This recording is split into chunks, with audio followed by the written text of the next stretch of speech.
They called him a killer, an outlaw, a ghost that rode the desert wind. But before the name Billy the Kid echoed across the West, he was just Henry McCarty, a boy chasing freedom in a world that offered none.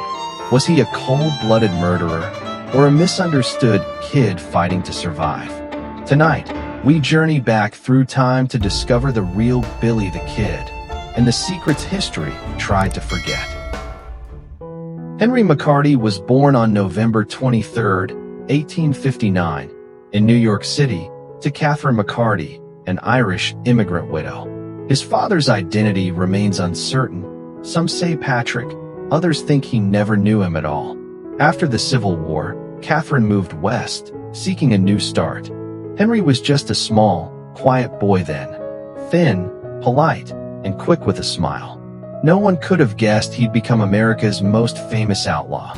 After the Civil War, Catherine McCarty and young Henry joined the Great Westward Wave. They settled first in Indianapolis, then Wichita, Kansas, before moving to the rough frontier town of Silver City, New Mexico. Life wasn't easy, but Henry was bright and curious. Locals remembered him as a well-mannered boy who loved reading adventure stories. Yet the West was no place for gentle souls. It had a way of shaping even the kindest hearts.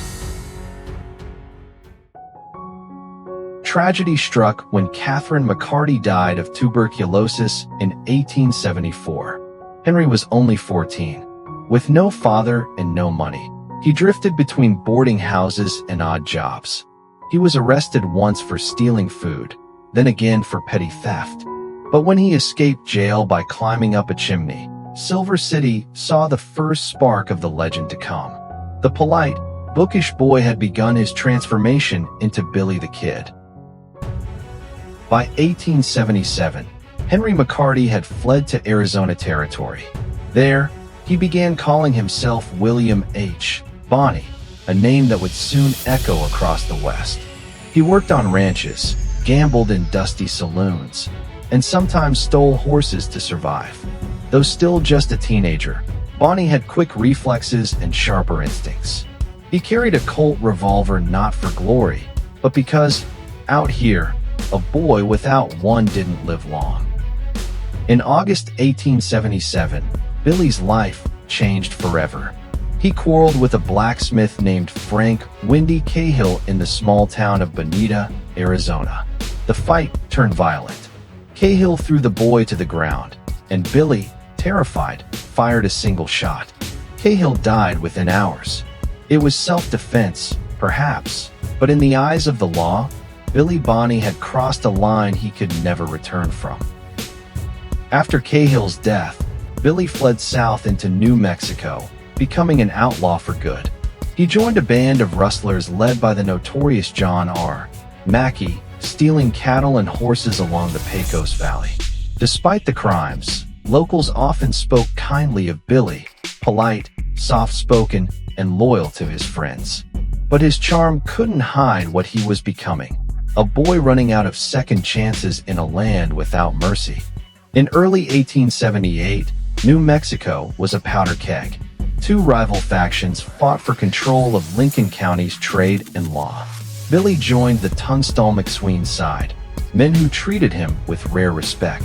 When rancher John Tunstall was murdered by the opposing Murphy-Dolan faction, Billy swore revenge. From that moment, he wasn't just an outlaw. He was a soldier in one of the bloodiest feuds in frontier history. Billy became one of the Regulators, a vigilante group seeking justice for Tunstall. They tracked down and killed Sheriff William Brady, whom they blamed for the murder. The territory erupted in violence, ambushes, shootouts, burning homes. Billy's skill with a gun made him both feared and famous. To his enemies, he was a killer. To his friends, a loyal avenger who fought for fairness in a crooked land. By the summer of 1878, the Lincoln County War had burned itself out. Tunstall's allies were dead or scattered.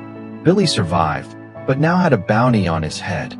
He drifted from town to town, Fort Sumner, Las Vegas, White Oaks, always one step ahead of the law.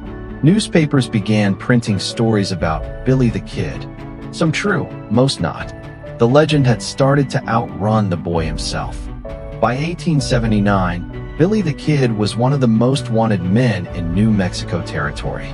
Governor Lew Wallace offered him a deal, testify in court, and maybe earn a pardon. Billy agreed, but the promise was broken. Feeling betrayed, he returned to outlaw life. He rustled cattle, robbed stagecoaches, and laughed in the face of danger. The kid wasn't hiding anymore. He was daring the world to come find him. On December 23, 1880, Sheriff Pat Garrett tracked Billy to a ranch near Stinking Springs. After a tense standoff, Billy surrendered without a fight.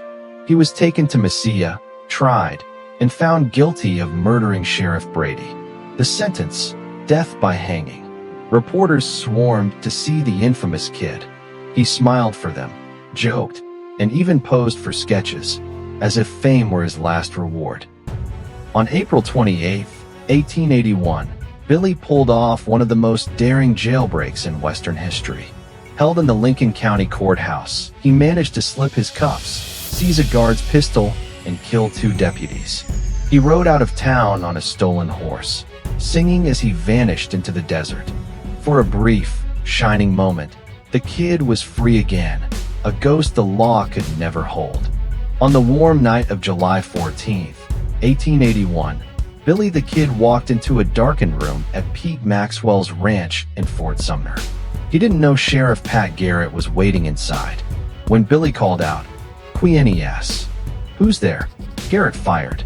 A single bullet struck the kid in the chest. He fell instantly, just 21 years old. In that brief silence, the West lost one of its most enduring legends. Even after his death, Billy's story refused to fade. Some swore they saw him alive in Mexico or Texas.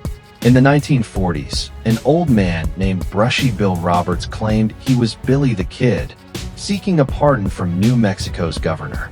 No proof ever surfaced, but the legend of the boy outlaw grew stronger.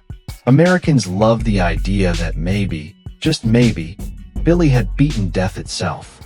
Over the decades, Billy the Kid became more than a criminal. He became a symbol of youth, rebellion, and the untamed spirit of the West. Books, songs, and Hollywood films turned his short life into myth. Some remember him as a murderer, others as a victim of his times. Either way, Billy endures, a ghost on horseback, forever riding across America's restless imagination. More than a century has passed since that fateful night in Fort Sumner. But Billy's story still refuses to rest.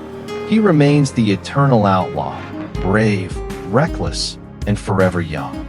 Maybe that's why we keep telling his tale. Because deep down, every soul that ever longed for freedom still hears him whisper from the dusty plains, "I ain't dead yet."